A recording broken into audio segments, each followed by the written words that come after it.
Hello, hi, I'm Professor Tunku Zaman. I'll be talking on biologics in ASD surgery. Well, in 8 minutes, I cannot cover everything on orthobiologics and spinal surgery, so I'm going to break it down into two parts: an introduction to orthobiologics and how we apply it in spinal surgery, and just giving a few examples. So, what are biologics? Biologics include a wide variety of products coming from cells, it can come from proteins, and it can be regulated like gene therapies. And these products are quite potent and it results in a number of outcome, and namely for regenerative spine or fusion of the spine itself. However, I need to take a moment here to explain that you need to be very, very careful when you use the term biologics, because regulators find it necessary to control biologics because of its potency in number of organisms. And as you can see, one of examples here, this is taken from MPRA, our FDA equivalent in Malaysia. They specifically talk about guidance of registration of all biologics. And under the ASEAN Common Technical Dossier, it is required for us to register anything that's termed biologics. And if you used to use cell, things like bone marrow aspirates actually falls under that.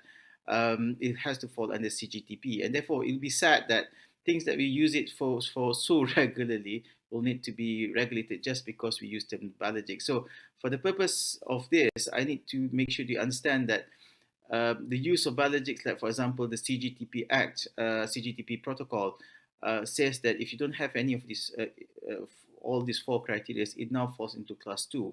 Now, class 1 means it's minimally manipulated, and therefore it doesn't have to be registered. But if you fall into class 2, as you can see here, class 2 requires strong regulations and things like GMP comes into play. So therefore, it'd be sad if you talk about having to take bone marrow aspirate and you have to do it in a GMP facility. So do be careful, everybody, when you use the term biologics, especially in front of a regulator. So let's talk about biologic as a whole. I've taken this from the report from Frost and Sullivan. They talks about a number of biologics like BMPs, growth factors, and stem cells. But after reading through many of these reports and looking at the whole practice, biologics are not much different from the term we use as regenerative medicine. And as you can see, the strategy is written on the right here for regenerative medicine, which includes three sort of main components, which is cells, signaling molecules, and scaffolds. These three components make up quite a number of these therapies that you see on the left, which it can be under cell therapy, tissue regeneration, or tissue engineering when you combine all these three components. So therefore, I find it quite easy to interchange between regen medicine and orthobiologics, all the same. And for this lecture, I'm going to just mention quite just a few of them, and only these five is like growth factors, cell therapy, biomaterials, tissue engineering, and natural occurring biologics, because otherwise I will not be able to cover the whole lecture in 8 minutes. So the most notable use of biologics, especially signaling molecules, would be on BMP2, introduced early to the late 1990s, but registered under FDA 2002, approved then. This BMP2 have been used quite widely for increased rates of spinal fusion, and quite a number of reports talks about 95% success rate. However, its use has been a little bit limited because there have been reports of complications like Malcolm here in 2014 talks about almost 19% complication rates. There's also fear about tumor formation in a very scary sort of propaganda, but it has not shown to be true. However, there's always that fear, and therefore I think that's the reason why BMP2 has never really moved forward, even though it's been around for almost 2 decades. The next sort of very common sort of biologics is actually biomaterials, and bone from allergenic sources of or autologous have been very commonly used by all us orthopedic surgeons. But in near future, synthetics will be the way forward because you can get it in abundance, right? And you can control it to have higher fusion rates. We ourselves have developed over 30 different biomaterials, and we've actually published over 80 articles on them. And things like the one that you see here, PVA chitosan for the replacement of cartilage, things like your annulus fibrosis, or the use of fibrous scaffold with cells in them to improve either both fusion rate or repair of joints like your facet joints. And later on, having to understand how this will work in an in vivo environment using finite element analysis have brought us to develop of quite a number of products, and like these have shown to improve fusion rates. However, in real life, it may not be as easy as it seems because human sort of clinical applications require quite a number of stringent tests and outcomes. And what we found was later on, if you have a tissue engineered constructs using cells and signaling molecules, can improve the outcome. In our 2014 paper, we did talk about how we can use this to repair damage intervertebral discs, and the results have been quite astounding. I'm happy to see that these are being pursued by other labs. We stopped a number of years because of the funding issues, but we can see that it is still being pursued over the years.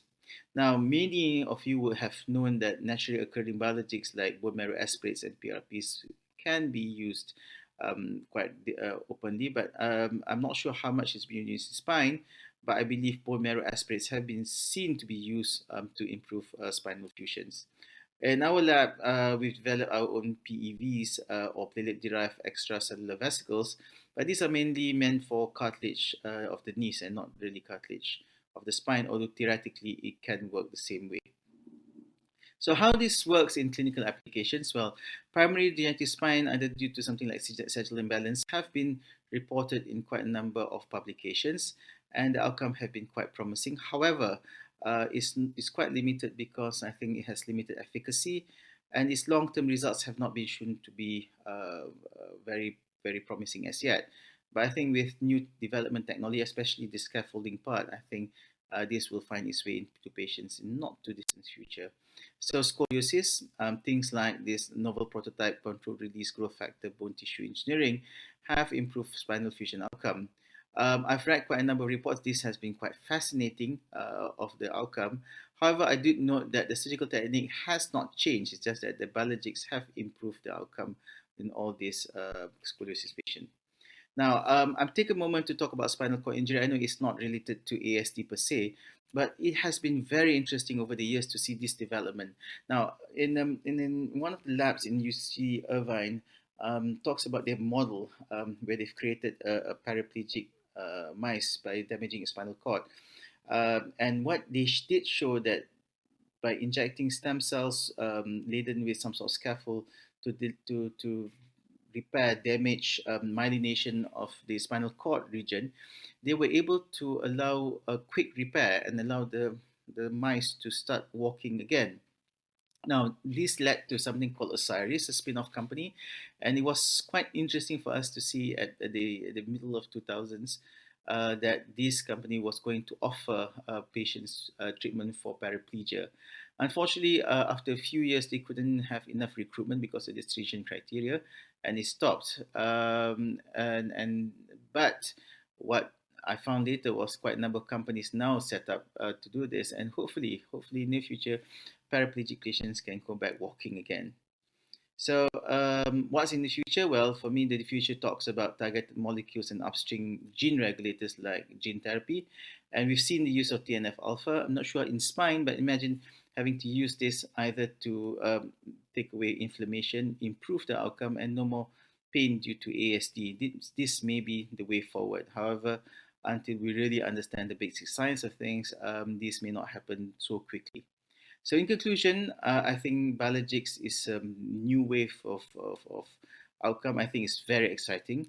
However, I do need to be cautious. While it's very exciting to use these terms, it may be seen wrongly by the regulators. So please be careful with that. But how it's going to be used, where it's going to be used, it still needs to be debated and looked into, especially in proper investigation. In my verdict, having seen all of this development, I don't think the surgical technique will be replaced anytime soon, but biologics will be the way forward to improve all these surgical techniques, and therefore, hopefully, this will translate to better surgical outcomes to our patients. I'd like to take a moment here to thank my team who has worked hard to produce all the results you've seen before, and I'd like to thank you all, the audience, to take time to have listened to my lecture. Thank you so much.